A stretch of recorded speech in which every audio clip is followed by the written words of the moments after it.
This is Andi Purewal for Boxing Social in association with Betfred, and I'm delighted to be joined by Peter Fury over Zoom. Peter, first and foremost, how you been keeping? Yeah, not too bad, thank you. Good to hear, good to hear. And obviously, you're in the bubble. We just had a brief chat there, your first experience of one. How are you finding it? How you been trying to kind of pass time? It's all right, it's only one day, so I'm well used to all this kind of atmosphere, so it doesn't really matter. So it's just one day. So the day's almost gone anyway. So we've been here since we arrived at 11 o'clock, had the test for the COVID, and we should get the results later on. What have you been doing to try and pass your time? I've just been on the phone, really, chasing up with business and stuff like that. So I've just been busy doing my normal stuff. I can imagine you are a very busy man, Peter. I'm sure you've got a lot of things to sort out, but as you are in the bubble, it's boxing talk that we are here for. And Savannah Marshall, her first crack at a world title. Just talk to me about kind of the process and the journey, first and foremost, Peter. Going back to when you linked up with Savannah, how much has she impressed you with kind of the maturity she's shown as her career has progressed? Yeah, she's just gone stronger, and mentally and physically, she's a fabulous talent. And it's been a pleasure working with her for these years. So I think it's been 3 or 4 years now, and it's the time's come. It's the right time as well. So this is a making of Savannah, just to step up to the plate now and get this first world title. How has Savannah been through this camp? Usually she's very kind of not shy, but she's quiet. She keeps away from certainly, social media and from talking to others. She's kind of stays in her own lane, just focuses on her boxing. Has she found it any kind of more overwhelming at all, knowing it's her first world title shot? No, she took it in her stride. She's excited. She's over the moon to be here, and she just can't wait to get it on. She's done all the work. There's been no corners cut, and she's ready to put on a display. So, like I said, she's really looking forward to it.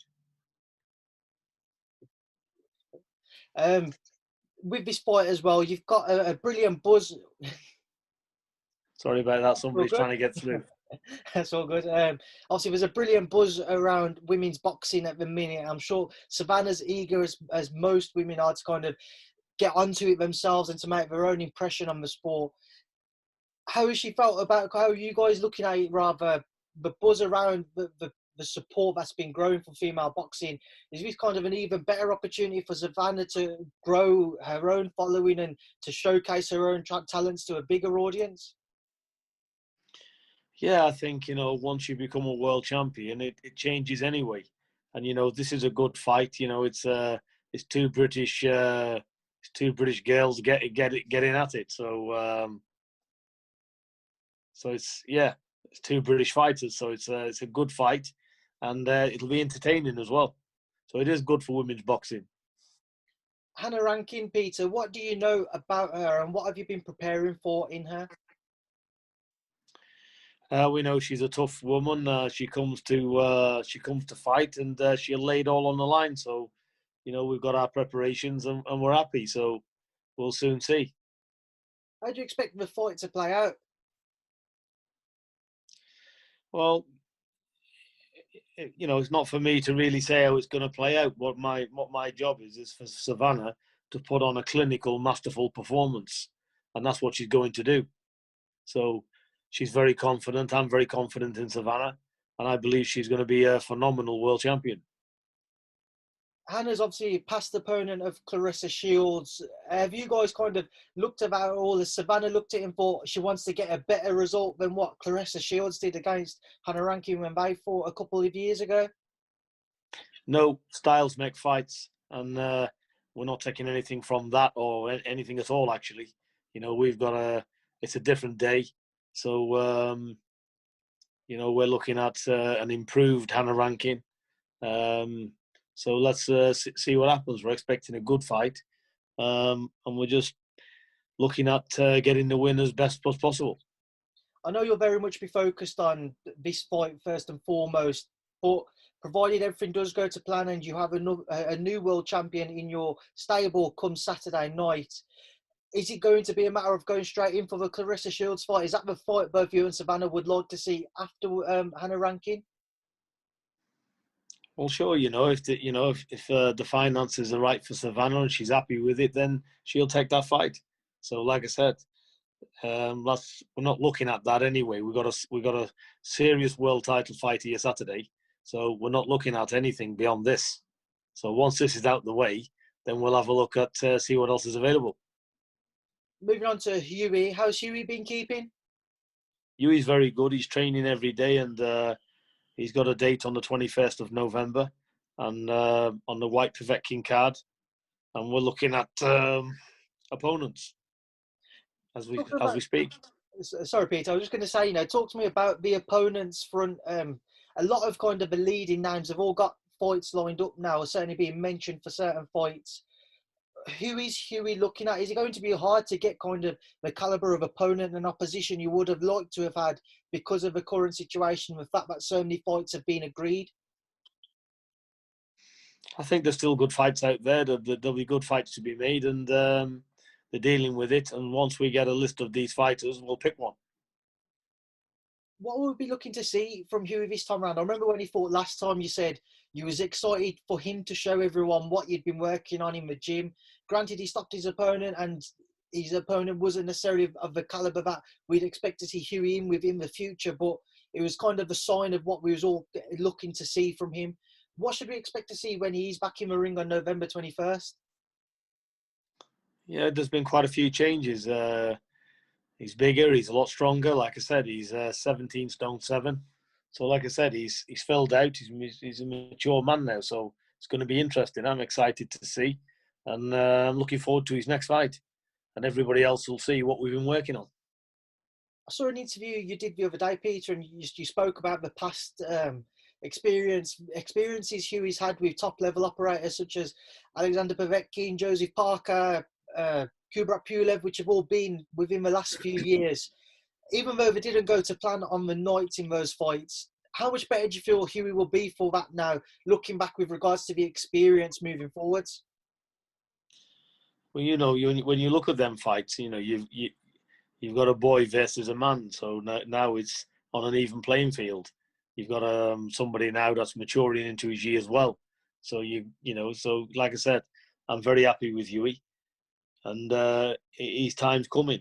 And I've always said it. So when the time's right, he'll get there. And his time's now anyway. So like I said, we're looking to get him in good fights, and I'm sure he will be. And the fans can see for themselves just how good he's been doing and how much he's come on. Just want to touch, sorry, Peter, just want to touch on kind of some upcoming heavyweight fights over here in the UK. Start off with Usyk-Chisora. First and foremost, what were your thoughts on that one when that comes about on October 31st, Peter? Yeah, I think it's a good fight. It's very interesting. I think Derek will throw everything at it in the kitchen sink. But I just think I like Usyk. I think he's a very special talent. And I think he's a danger man in the heavyweight division at the moment. How do you feel Alexander will adjust to the weight? A lot of people have spoken about that, obviously coming up from cruiserweight. How do you feel he will adjust? I know you can't really go off the Witherspoon performance, but what do you think he will do at heavyweight? I think he'll do fabulous at the heavyweights, and I don't think being a cruiserweight to heavyweight means anything. I think I've seen Usyk up close. He's a big guy, and he holds the weight well. He's a guy 15.5 stone, so he's big enough. But I should have probably started on the fight which your son will be on the undercard of the Whyte-Povetkin 2 fight. A lot of pressure on Dillian going into that fight immediately after the first loss. What do you expect to see in their rematch, Peter? I think it's going to be, again, it's a very close call, this. It can go either way again. You've got Povetkin's going to be more confident this time. He knows he can hit Dillian Whyte. So, but at the same rule, he could get careless and walk into trouble even quicker. So it just depends. But it'll be a good fight while it lasts again. So I can't really pick a winner in it. It's one of them. it's a 50-50 fight because, Dillian was winning the last fight, but obviously he got caught. So let's see. It just depends how Dillian can come through the last fight and shake it off and get on with this one. But either way, it's a good fight, and I'll see what happens again. I have not got a crystal ball. I don't know. Another big British-based heavyweight fight coming up, Dubois Joyce on a Frank Warren show. Again, Peter, just kind of your thoughts on that, which has got a lot of people excited. Yeah, I think that's a great fight for anybody to see in boxing. I think it's a good matchup because the two very good prospects. Well, you wouldn't call Joyce a prospect. Joyce has been in with the better opposition, I think. So and he's older. He's like in his 30s, his early 30s. So that's a plus for Joyce definitely. Dubois, he's young, and he's got the power. He can hit. So like I said, Joyce can be a bit open at times. So if he connects on Joyce, can he recover? So these are the intriguing things with this fight. But they've got good teams behind them, so they obviously know what they're doing. So it's a fight that I'm excited to see that myself. That'll be a good fight to watch. That will. Out of the ones I've listed so far, Peter, which one in particular do you feel you're probably most excited for, or most intrigued to see how it plays out? I don't get really intrigued to see how fights are going to play out. I just want to see good boxing. So for me, when I'm looking at fights, it's not really wanting to see a winner or who's going to win, because it doesn't matter to me who wins. The thing is, I like to see the skill set. I like to see these operate and see how they go about it. So that's for me, looking at it from a training point of view. I look at the skill set and what they're doing, and that's what I enjoy about the boxing. So I'm interested in seeing all of these fights. Chisora, Usyk. How's Usyk going to deal with somebody that keeps marauding and coming forward like Chisora? So they're all intriguing fights. None of these fights are just one-way traffic. Anything can happen in them. So they're interesting fights. So I'm interested in all of them. Just a couple more quick ones, Peter. Josie Parker's also got a fight lined up against Junior Farr. Just what are your thoughts on that one, an all New Zealand clash? I don't know much about Junior Farr. I've not seen much of him, but I've heard he's a good fighter. And I think Parker's coming on as well. I think he's improving. He's a young fighter. He's getting better. So that's going to be interesting. I look forward to seeing that. So, like I said, there's some intriguing heavyweight fights coming up, isn't there?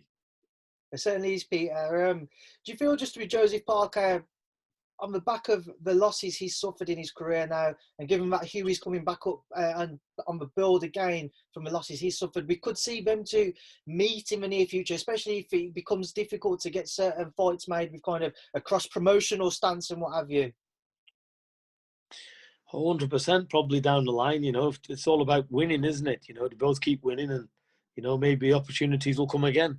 They're in the same division, so they're both young, aren't they? So they probably will meet again down the road for sure, providing they both keep winning. And just a couple more fights, one more in the heavyweight division. Dave Allen versus Christian Hammer was announced as well. Christian Hammer, somebody you've got previous experiences with, but what do you expect to see from Dave Allen in that fight, and how do you expect it to play out? Christian Hammer's a decent fighter. He's very shrewd in there. He's not a bad boxer either. He's clever. It's short notice for Hammer, so let's see if he's in proper shape. But if he's in good shape, then it's a difficult fight for Dave Allen. If he's not in good shape, then Dave Allen, he can come away with it. And then finally, an undisputed lightweight title fight on Saturday night after, obviously, the UK show over here in America. A lot of people excited to see between Vasyl Lomachenko and Teofimo Lopez. Peter, I know we love to talk about the heavyweights, but we can't not talk about that fight. Just what are your thoughts on it, Peter? Yeah, I think it's a great fight. Lomachenko, I've seen him up close when Huey fought Povetkin. He fought Campbell, and you see the skill set of the guy. It's unreal. Fabulous fighter. So I'm looking forward to seeing that as well. I don't just follow the heavyweights. I look at all the good fights like everybody else. So like I said, that'll be very good. So I think everybody in the world is excited to see when Lomachenko laces a set of gloves on. Peter, you mentioned obviously seeing him live when he fought Luke Campbell. What do you take away from that? If you was in the corner of Teofimo Lopez, how would you look to work around the skill set of Vasyl Lomachenko? How would you look to counteract the things that he's so brilliant at? I think the only thing you can do with somebody like Lomachenko, you need very fast feet, and you've got to throw a lot of punches in bunches, and you've got to be able to you got to be solid and be able to take shots as well. You can't wait and look for the target because you're not going to get one. You know, you've got to push all the buttons out. You've got to go beyond the boundaries to get anywhere near Lomachenko, really. Peter, we will leave that there now, and I will leave you to enjoy your evening and obviously get ready for the Fight Week events, which will be coming up. Peter, it's been a pleasure to catch up with you. I'm sure I'll speak to you soon. Thank you for your time. Best of luck with the rest of the week, and thank you for speaking to Boxing Social. No problem, Andy. All the very best to you.